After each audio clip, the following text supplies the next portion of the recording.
अस्सलाम वालेकुम संगा सारी, क्या हाल है? ठीक हो? खैरियत है? सही तबीयत से ठीक है? फिट फाट हो? अल्लाह तो खुश रखे। सरदार यकूब खान कितरान से सारे साफी बिरा सलाम देने पर सारी संगत को सलाम दियो चाहते हैं। अस्सलाम वालेकुम संगत के हाल ठीक हो? फिट हो? खैरियत है? तबीयत से ठीक है? खुश हो? अज हल्की हल्की बारिश है डीजी खान दे विच, मौसम खुशगवार है। हाजी अंसर साहब में रेंग कीता से निकला इंजॉय करूँ,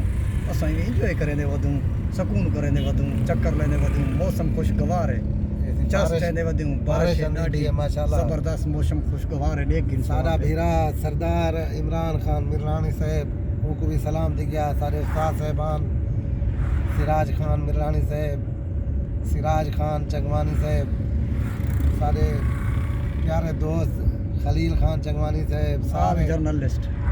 सारे दोस्तों को सारी तरफ सलाम दी गया। कई दोस्त चाह पीवनी हो प्याला होटल ते ब्रेक मरे सूँ इंशाल्लाह आ वञे चाह पीसूँ कट्ठे बट कबले सूँ। रब्ता नंबर सारा लेकिन हो 0345 270 62 ये सरदार यकूब खान साडा भीरा है सीनियर साहब असी सवेर का दावत करना कड़े बार खान वाले पासे वादे सी उड़ी जिनू तो दावत खवेंदे ले खवेंदे इंजॉय करे सूँ मौसम की चास चाहे सूँ ते बाकी अगू तो हाल वाल जरा भाई जान होनी दिए तो को सारे सीनियर साहब ही यकूब खान नाल थी मैं। अस्सलाम वालेकुम संगत के हाल ठीक हो? खैरियत है? तबीयत से ठीक है? खुश हो? फिट हो? खैर सला है? अल्हम्दुलिल्लाह बिल्कुल ठीक ठाक हूँ। बस आजी अंसर हूँ सवेले सवेले में रेंग कीता से निकला बिलिया इंजॉय करूँ। ॾाढी बारिश है, मौसम खुशगवार है। मकसद ई मौसम में गैरत की गोली खीर न होंगी, लेकिन असां लूह बाती चाह पीवन टुर पयूँ डीजी खान चक्कर ही लेसूँ नवे ताज़े थीसूँ। बकिया संगत सारी को मेरा सलाम थी गए। हाज़र खिदमतों संगत वास्ते अल्लाह पाक तमाम संगत को खुश रखे। मौसम का मज़ा है, मौसम की बीच चासे बारिशां यकूब खान ही बरा सरमी ते कपी ये फॉल शॉल का नहीं बस सेल पे चल पे ही बरा नहीं बढ़ाया। जी हाँ बिल्कुल मसरूफियात ही सर सेल्फ बढ़ावन दी टाइम ही होवे। अच्छा मेला मुक गए बंदे डीजी खान वाला मेला मुक गया सर, मेला बिल्कुल चंगा मेला ते मेले दे विच में शिकायतें आंदे पेन थोड़ा बोड़ा गिरी जेरे होटल दे किरे दे गिरने वाले टेंट लाने वाले घोड़े वाले तकलीफ तो उन्हें को थी है, लेकिन मेले तकलीफ होती है। अच्छा जितनी भी मेला आवाम दी रश है वड्डे शहर सियाने पहले दिन गड़बड़ होती रहती है। हाँ सही लोग आदन मेला लेकिन चंगा था सरदार उस्मान बुज़दार दे शुक्र गुजार हूँ यार। हर साल ये जडड़ दी इन्हें दी हुकूमत आई है मेले चस नाल देखदे को। पिछले साल तो चलो करोना का मसला थी गया, करोना दे विच ही उनकी मेहरबानी बाती डीजी खान घोड़े का मेला करवा तुमको पता है वैसे पूरे पाकिस्तान के लोग ही जंदे पूरे पाकिस्तान के कई बंदे जेरे घोड़े के शौकीन गैर मुल्क बैठे वो भी मेरे अंदाजे के मुताबिक ई 7 वार वास्ते टिकट करते आ घोड़े का शुगल मेला देख में। लेकिन घोड़े ही तेरे रेट ढाढ़िया विकन ढाढ़िया गरीबें का गुजारा चंगा थी गया। अच्छा हूँ जो थोड़े वास्ते सेरा बनाना शुरू कर रही हूँ माशाल्लाह शादी का प्रोग्राम कदा करें पियो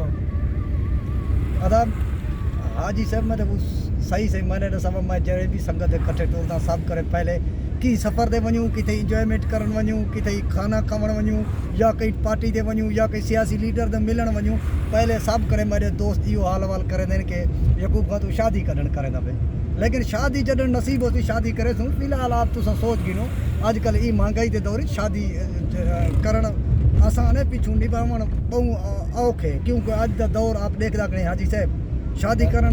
करे सूं इंशाल्लाह अल्लाह पाक खैर करे सी जॾहिं अल्लाह पाक ने मौका दिता जरा साडे नसीब ही लिखी पई इंशाल्लाह साडी शादी थी वैसी। फिलहाल छोटे बिरा दी शादी इंशाल्लाह करदा पे छोटे बिरा दी शादी वड्डे डू बिरा दी शादी थी गन एक छोटा गैर मुल्क करदा पे ओवरसीज कोई गाल नहीं 100 डू खुटिया वदा तो मैं देसा 100 डू दा मसला नहीं थी लखा दा के हाजी साहब वो संगत में को पता है तुसा 100 डू वाले कहनो तुसा लखे ले संगत हो ये खामखा 100 दा आख दे मैं जडन तुसा को हक लीती मैं को ये पता है संगत सारे मरे उते कुर्बानी देवन वास्ते वदे बेराई सारा बस तेरे वास्ते रियाले ना सेरा बनवाऊं जी जी अल्लाह खैर करे सी वक्त जरन आसी सेरे चले इंशाल्लाह इधर कोलाउसू मैं कहती तेरी शादी को सोएसू इंशाल्लाह जुमरा मरेसू इंशाल्लाह अल्लाह जरा खैर होए अल्लाह तेरे पवेसू भाईजान को इंशाल्लाह अल्लाह खैर करे सी इंशाल्लाह जरूर हाजी साहब जरूर इंशाल्लाह दोस्तों को खुश करे सी इंशाल्लाह शादी अल्लाह पाक शादी का मौका दे सी तुम ले ले कोई नहीं आज ना बाकर यो बड़ा गोश्त अदा साडे इलाके तक पहले पता बड़ा गोश्त जेरा खावण आंदा है ओ इवें समय अल्लाह दे नाम दे दुंबे ले ने अंदर लिख वेंदे तुसा अपना सोचते वे बड़ा गोश्त का दा मेरे अंदर माफ है ले खा दे मेरे अंदर है पई अच्छा और क्या प्रोग्राम है शादी जरा ना केरे इलाके सोची वदी शादी देख हाजी साहब शादी का सोच नहीं सोचना जिथे अल्लाह पाक जोड़ी लिखदा है ना हां पूजा ते सोचो फिर भी गैब दे इल्म में मैं भी फिर भी जरा ना थोड़ी बहुत सोच ते होंदी है अपने इलाके विच या कोई बड़े शहर च किते सियाने दा हाजी साहब पुराने दौर दा सियाने वो मिसाल देंदे होंदे अदन ढेर पानी हिकी जाते करे गंदा थींदा जा ढेर आपस दे रिश्ते ही बंदा गंदा थी वेंदा कोई गैर इलाके दा रिश्ता पीछे चंगी गाल है तब्दीली जिवें इमरान खान के मुल्क की तब्दीली होवे रिश्तेदारी च तब्दीली होवन चंगी गाल है अच्छा अच्छा हां सिर्फ घबराना कहीं नहीं अच्छा ढेर लोग डिटन से वादन हुण जिवें तू पढ़िया लिखिया ही आदन यार देहाती माहौल दी औरत होवे लड़की होवे वो बेहतर है पढ़े हुए कोल बेहतर है कई बंदे दी सोच होंदी है कोई नौकरी वाली होवे कोई जरा ना कोई बंदे आदन यार अनपढ़ हो भी फिर भी चल वैसी ठीक है तुम्हारी क्या राय है तुम्हारी क्या मेरी सोच गाल है सुन ए लोकें दी राय जेरी होंदी अदन अनपढ़ ना होवे जी हाँ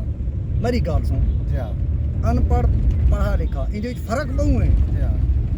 इन्हां दे विच बड़ा फर्क है लेकिन जेरा रहा सवाल अनपढ़ और पढ़े लिखे जेरा फर्क मैं ते को दसा कोई मकसद है बिल्डिंग बनी पड़ी है जी हाँ बिल्डिंग पक्की है जी हाँ एक गरीब खेमे च बैठा है लेकिन बिल्डिंग वाले कने बंदा खेमे वाला ऐसा काम कार छोड़ेंदा कि बिल्डिंग वाले का दिमाग ही काम नहीं करेंदा पढ़े लिखे दी ये सोचे लेकिन पढ़ी लिखी ई वास्ते लोग करेंदे कोई लालच करेंदे पैसे नहीं मिली मुलाजमत वसी ना पढ़ी लिखी ये गाल ते चंगी है कि लेकिन कई वेले इंसान दा कशे कोई पर्ची कोई पेपर कोई वादा घाटा पढ़ी लिखी अपना काम कर सकती है लेकिन गाल जेरी अनपढ़ आजकल दे अनपढ़ पढ़े लिखे कने वादन खुदा अच्छा मेरा एक दोस्त है वो पढ़िया लिखा नौकरी वाला बंदा है वो अपने को रिश्तेदार हैं उन्होंने देहात है मान के वो शादी की है बिल्कुल अनपढ़ उनकी बीवी बेगम अनपढ़ है